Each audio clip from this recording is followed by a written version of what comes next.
जय श्री राधा कृष्ण। सभी भक्त जनों को मेरा सादर प्रणाम। आषाढ़ माह के कृष्ण पक्ष की योगिनी एकादशी आने वाली है। ये व्रत सभी पापों का नाश करने वाला, इस लोक में सुख देने वाला और परलोक में मुक्ति देने वाला है। इस दिन भगवान विष्णु और पीपल के वृक्ष की पूजा का विधान है। अब आज हम बात कर रहे हैं एक अद्भुत, फलदायी और पापों का नाश करने वाली योगिनी एकादशी व्रत कथा की। अब आज इस वीडियो में आपको अति फलकारी योगिनी एकादशी की 2 पौराणिक व्रत कथा बताऊंगी, एकादशी माता की आरती के साथ। योगिनी एकादशी का व्रत करने से हमें हजारों यज्ञ करने जितना पुण्य फल मिलता है। सिर्फ कथा को सुनने मात्र से ही हमें वाजपेयी यज्ञ करने जितना फल मिल जाता है। तो भक्तजनों, हाथ में फूल, तिल और दक्षिणा लेकर श्रद्धा से कथा को सुने। पहले गणेश जी महाराज और अपने गुरुदेव को याद करें। मंगलकारी देव तुम, मंगल करो गणेश, जगवंदन तुमरे करे, काटो सबके कलेश। बोलो गणेश जी महाराज की जय। गुरुर ब्रह्मा गुरुर्विष्णु गुरुर्देवो महेश्वरा, गुरुर साक्षात पर ब्रह्मा तस्मै श्री गुरुवे नमः। बोलो गुरुदेव महाराज की जय। लक्ष्मी नारायण भगवान की जय। त्रिलोकीनाथ की जय। योगिनी एकादशी व्रत कथा पद्म पुराण के उत्तरखंड से प्राप्त होती है। आषाढ़ मास के कृष्ण पक्ष की एकादशी को योगिनी अथवा शयनी एकादशी कहते हैं। योगिनी एकादशी व्रत कथा सुनने मात्र से मनुष्य सभी पापों से मुक्त हो जाता है और भगवान विष्णु का धाम प्राप्त करता है। अब योगिनी एकादशी की कथा जानने के लिए समय चक्र से पीछे चलते हैं। ये महाभारत काल की बात है। एक समय धर्मराज युधिष्ठिर ने भगवान श्री कृष्ण से कहा, हे त्रिलोकीनाथ, मैंने ज्येष्ठ माह के शुक्ल पक्ष की निर्जला एकादशी की पावन कथा सुनी। अब आप कृपा करके आषाढ़ माह के कृष्ण पक्ष की एकादशी का वर्णन करें। इस एकादशी का नाम क्या है, इसका महत्व क्या है, सब मुझे विस्तार पूर्वक समझाइए। भगवान श्री कृष्ण मुस्कुराते हुए बोले, हे पांडु पुत्र, आषाढ़ माह के कृष्ण पक्ष की एकादशी का नाम योगिनी एकादशी है। इसके व्रत से सभी पाप नष्ट हो जाते हैं। ये व्रत इस लोक में भोग तथा परलोक में मुक्ति देने वाला है। समस्त जगत में इस एकादशी के दिन विधिवत उपवास रखने और पूजा करने से मनुष्य के सभी पाप नष्ट हो जाते हैं। वो मनुष्य अपने जीवन में समस्त सुख सुविधाएं, भोग विलास का आनंद लेता है और अंत में उसे मोक्ष की प्राप्ति होती है। हे युधिष्ठिर, ये एकादशी तीनों लोकों में प्रसिद्ध है। इससे व्रत करने वाले के सभी पाप नष्ट हो जाते हैं। भगवान श्री कृष्ण की बात सुनकर युधिष्ठिर ने कहा, हे प्रभु, योगिनी एकादशी के महत्व को आपके मुख से सुनकर मेरी उत्सुकता और अधिक बढ़ गई है। कृपया इसके बारे में और अधिक विस्तार से बताएं। तब भगवान श्री कृष्ण कहने लगे, हे धर्मश्रेष्ठ, मैं पुराणों में वर्णित एक कथा कहता हूँ, ध्यान पूर्वक सुनो। बहुत समय पहले अलकापुरी नाम का यशों की नगरी थी। वहां के राजा कुबेर, जो भगवान शिव के परम भक्त थे, उनका एक यश सेवक था हेमाली, जिसे शिव जी की पूजा के लिए प्रतिदिन मानसरोवर से फूल लाने का कार्य सौंपा गया था। हेमाली की पत्नी विशालाक्षी अत्यंत सुंदर, हेमाली उससे अत्यधिक आसक्त था।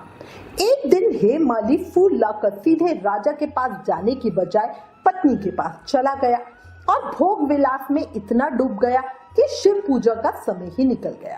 राजा कुबेर ने जब देखा कि पुष्प नहीं आए तो वो बहुत क्रोधित हुए और सैनिकों को हेमाली को लाने के लिए भेजा। सैनिक हेमाली को पकड़कर लेकर आए और बताया कि हेमाली अपनी पत्नी के साथ काम विलास में डूबा हुआ था। राजा कुबेर का क्रोध भयानक था।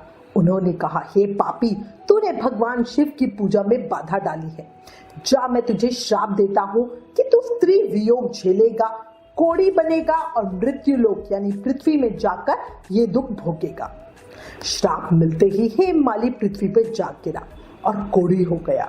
उसकी पत्नी भी उससे दूर चली गई। वो वर्षों तक पीड़ा में भटकता रहा, भूखा प्यासा, शरीर रोगी और आत्मा पापी। एक दिन वो हिमालय की ओर चल पड़ा और पहुंच गया महर्षि मार्कंडेय के आश्रम में। वो ऋषि के चरणों में गिर पड़ा और बोला, हे ऋषिवर, मैं राजा कुबेर का सेवक था।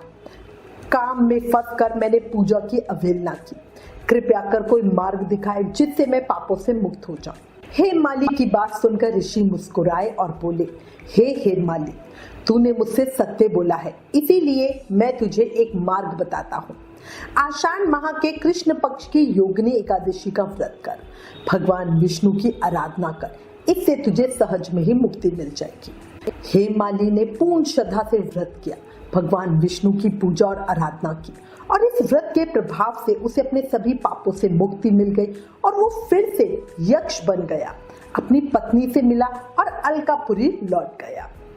इतनी कथा कहकर भगवान कृष्ण कुछ देर रुके, फिर पुनः बोले, हे युधिष्ठिर, इस एकादशी का व्रत करने से मनुष्य को 88,000 ब्राह्मणों को भोजन कराने जितना पुण्य मिलता है।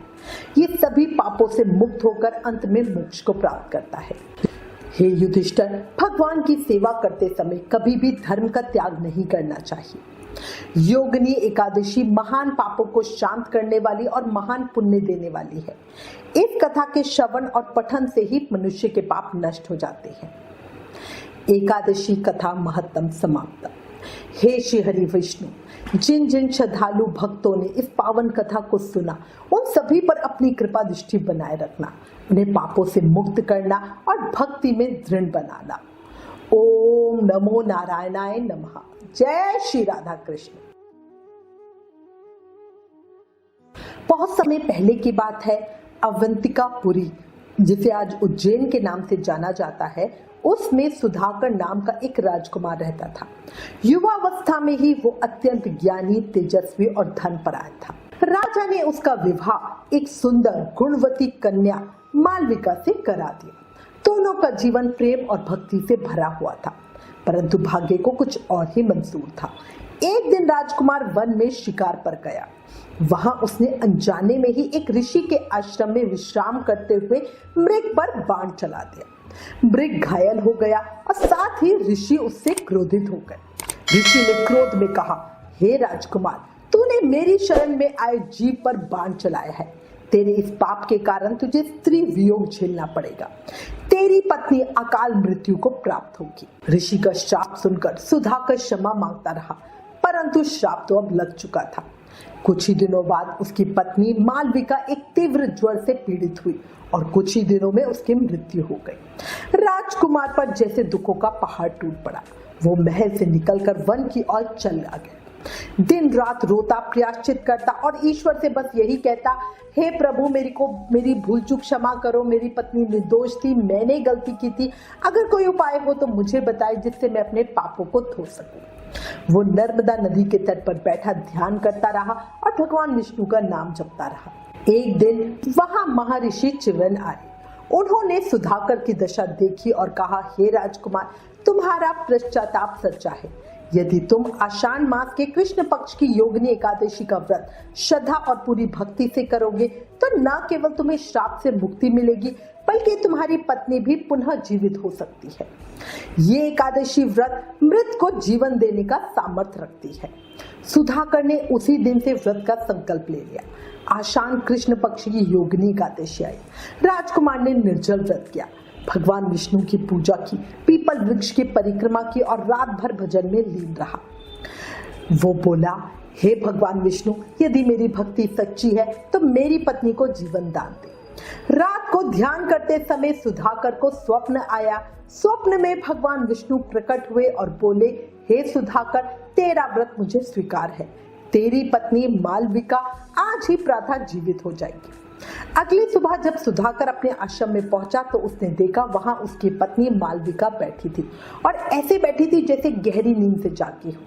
उसकी आंखें खुली। उसने मुस्कुराते हुए कहा, स्वामी, मुझे ऐसा लगा जैसे मैं मृत्यु के पार चली गई थी, पर एक दिव्य शक्ति मुझे वापस ले आई। दोनों की आंखों से आंसू बहने लगे।